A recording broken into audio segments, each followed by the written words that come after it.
Welcome to the Cabral Concept, where board-certified naturopath and integrative health practitioner Dr. Stephen Cabral shares how he was diagnosed at the age of 17 with a life-altering illness and given no hope for recovery. It was only after studying and traveling all over the world did he discover how to combine ancient Ayurvedic healing practices with state-of-the-art naturopathic and functional medicine to fully rebalance the body and re-energize it with life. It's time to discover how to get well, lose weight, and finally feel alive again. And now, here's your host, Dr. Stephen Cabral.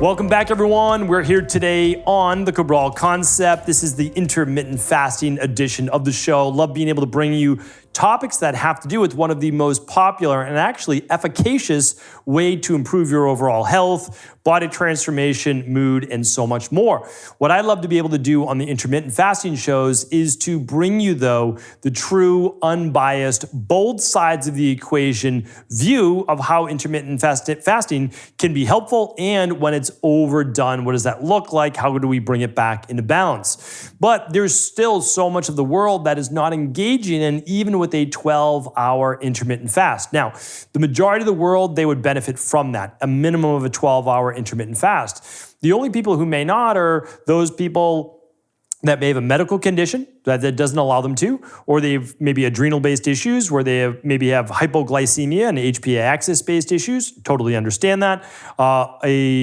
Might be pregnant or nursing. So those are all things that we look at for sure. But the majority of people, they would be so much healthier if they could get in at least 12 hours of a fast, which would be an intermittent fast. Now, the nice thing is, if you're new to intermittent fasting, if you're in bed for 8 hours, well, then you only have 4 more hours to go. And so you could look at it as, well, 2 hours before bed and 2 hours upon waking, right? Or it could be 3 hours before bed, even better, and then just 1 hour after waking, and then you're already at what? Well, you're already at 12 hours. And so intermittent fasting does not have to be this super complex thing to do.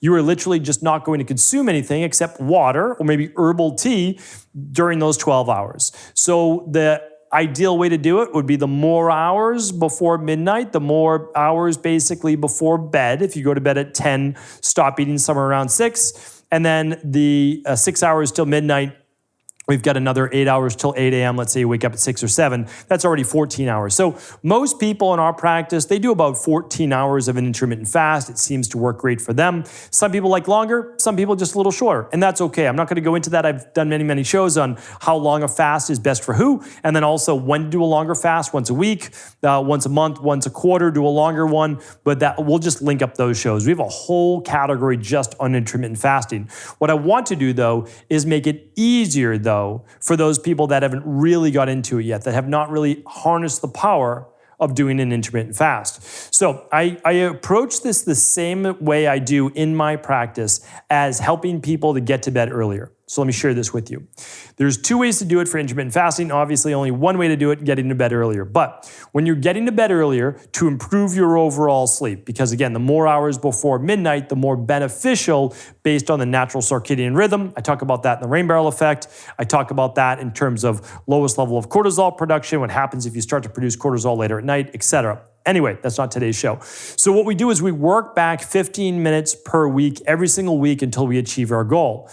Because it's too difficult to say, oh, I usually go to bed at 1 a.m. and I'm going to go to bed at 10 p.m. tonight. It's not going to happen. Most people are not going to be able to fall asleep right away. Their rhythm has been changed, right? Their rhythm has moved to maybe it's 1 a.m. until, who knows, 8 a.m. or 9 a.m., whatever they may sleep till. So how I would do it is this. The person goes to bed at 1 a.m. All right, this next week, they go to bed at 12:45 a.m. The next week, 12:30 a.m. Then 12:15, then midnight, you see how it works. And then over the course of a couple months, we can work back to whatever time they feel is best. Maybe they're never a 10 p.m. kind of person. Maybe they're closer to 11. Okay, well, 11 versus 1 a.m., still much better, right? Still much better in terms of going to bed with the darkness and waking up with the sun. But let's focus on intermittent fasting today. How can we improve someone who's not used to doing a 12-hour intermittent fast? They're used to eating all the way up until maybe 10 o'clock at night, snacking or so, or having a later dinner. What I like to do is this. There's 2 ways we can move the needle in terms of improving that intermittent fast. One, we could do more minutes after waking to extend the fast to 12 hours, or more minutes before going to sleep. More minutes before going to sleep hands down, I can tell you as a clinician, it works better. And I can also tell you based on the research, the preponderance of the research absolutely says smaller dinner, less food at night, healthier individual. You can measure it based on, again, I'm wearing a smartwatch, I'm wearing a ring. Both of these things can be put on airplane mode if you want. And what you're looking for is improvements in heart rate variability, improvements in increase in deep sleep, potentially REM sleep. I usually see deep sleep is the one that improves more with the intermittent fast. Breath rate may drop, body temp may drop, etc. So you're looking for sleep metrics to actually improve as well. And I think you'll see that the more minutes before going to bed. But anyway, you can do it either way. But either way, you're doing it by 15 minutes. That's it. So this is how we're going to do it, just on one end. Let's say you eat typically all the way up until 9 p.m. That's like when you have a snack after dinner. Okay, this is all we're going to do. 8:45, you don't have to change anything. Literally, I'm not asking you to change your food for today. That's not what today's show is all about. Today is eat whatever you typically are eating, but let's get into longer intermittent fast. Then ideally, we change your foods a little bit as well, maybe one meal at a time. So let's do this. Let's look at you moving from 9 p.m. to 8:45. Then the next week, 8:30. The next week, 8:15. The week after, 8 o'clock. So after 1 month, we've moved your eating window back 1 hour from 9 p.m. to 8 p.m. And if you go to bed at 10 p.m., then this is going to be a game changer as well. If you eventually get back that to 7 or better, even better. But for right now, we may have just gotten you into the window, because if you're at 8 p.m. at night and you stop eating and then you don't eat again until 8 a.m., we just got you your 12 hours. So that might be all you need and all you're interested in. But if not, you might say to yourself, listen, I don't think I can stop eating before 8 p.m. because, my spouse and I, we work late at night, or we work late and we don't even get to sit down until 7:30 at night. I get it, different phases of life. Like when I was in my 20s, my wife and I, we didn't have kids. I got married in my later 20s, and we worked. We worked until 7 o'clock, 7:30 at night, and then we had dinner around 7:30, 8. So I get it. I understand that. Still not as healthy, but it is what it is, right? A phase of life. So then what you can do is you can just say, okay, I might move the needle on the AM, because you might not wake up until 7 a.m. Okay, if that's the case, you could probably go till what? 8:30, maybe even 9 o'clock. It really just depends on when you start the stress of your day. So for you, you could say, I'm going to move the needle to 8 p.m. You just say partner and I are working towards finishing dinner by 8. We might move our schedule back a half hour, and then you go to 9. Okay, now you just got in 13 hours. So there's different ways to play with this, but by doing 15 minutes, it doesn't overwhelm the mind or the body, and the body is the nervous system, right? So you still get to do the things that you want to do. You're just moving the needle by 15 minutes, and it's so gradual.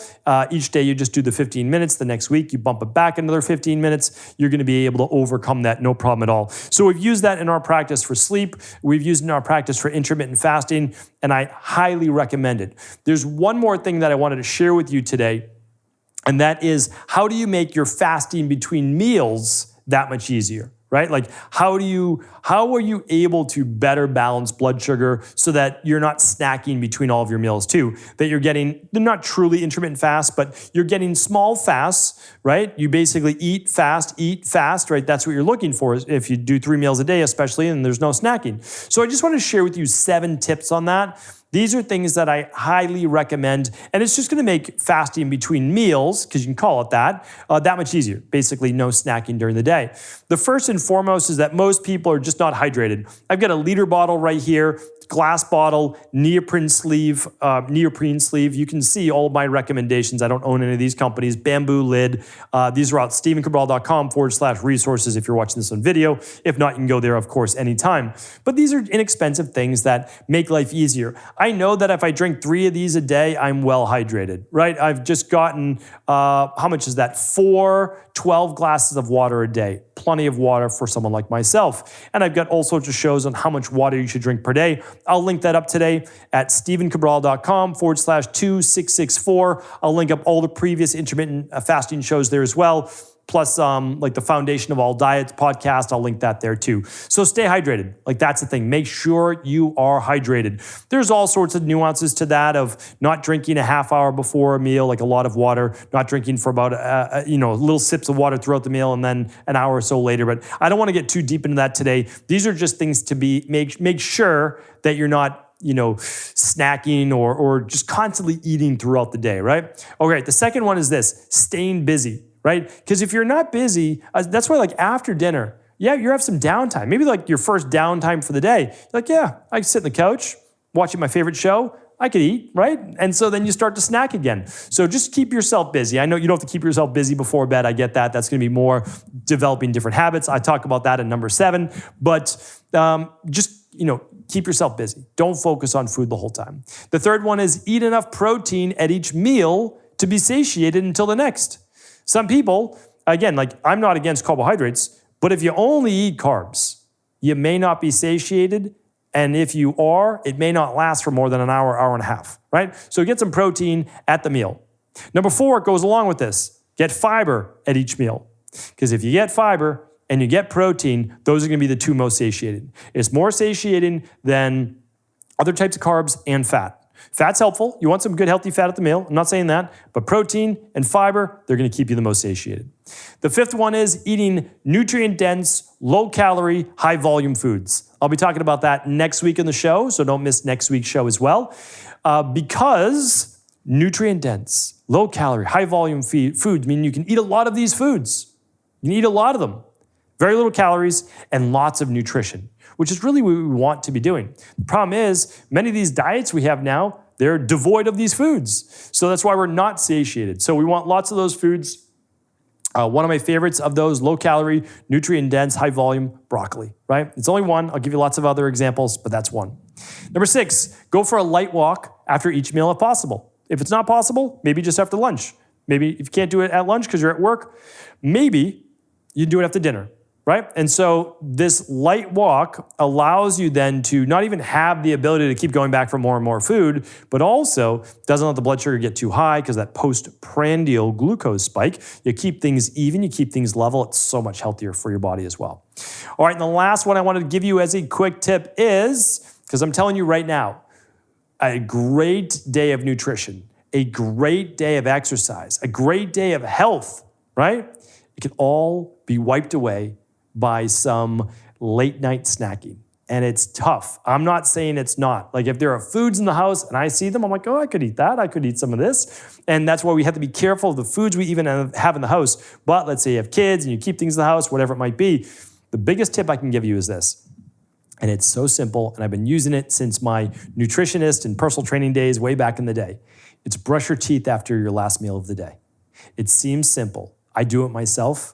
It works. So basically, after dinner, you clean up for dinner, and then you just go right to your bathroom. What I do is I just literally, I don't go to bed, but I get ready for bed like I typically would do. I wash my face, brush my teeth, all those different types of things. And I'm ready now for bed anyway, but I brush my teeth. And most people, maybe you're different. You may be, right? You absolutely may be. But they don't like to brush their teeth all the time, right? It's just one of those things. I don't want to brush my teeth any more than I have to. That's the truth. I brush my teeth, but I don't want to do it again. So if I ate after I brushed my teeth, I'd have to go re-brush my teeth. Plus, I have a minty taste in my mouth. And that doesn't always mix so well with all those little, flex-based meal foods, right? That aren't necessarily as good for us. So it's a huge tip. And if you're looking for overall health and body transformation, any one of those things, brush your teeth after your last meal. It's a game changer. You won't want to rebrush your teeth or eat any of those sweets. So hopefully these tips were helpful. As I always say, if these shows are helpful, feel free to share them with anyone you believe they will serve. Take care, everybody. Have a great rest of the week. Are you ready to heal yourself and then go on to heal others? If so, the Integrative Health Practitioner Institute can help you discover proven functional medicine protocols that blend the best of 7 different healing disciplines from around the world. I personally share with you the exact handouts and protocols I use in my private practice that enable people to get well, lose the weight, and live longer, stronger. I want to pass this information on to the next generation of health coaches, and that is exactly why I created IHP. We are the future of the health coaching industry, and the skills and knowledge you will learn will make you an in-demand certified health coach anywhere in the world. Although we have many medical professionals taking the IHP certifications, no experience is necessary, and half our members have no previous health certifications. At the Integrative Health Practitioner Institute, our motto is a health coach in every home. Our goal is that you take this knowledge and then share it with family, friends, loved ones, your community, or in a practice where you create a career you love and can be proud of. The global IHP community is filled with some of the most kind and caring people in the world, and we can't wait to welcome you into our world soon. For more information or to set up a discovery call with one of our IHP Health Coach graduates, simply head over to integrativehealthpractitioner.org.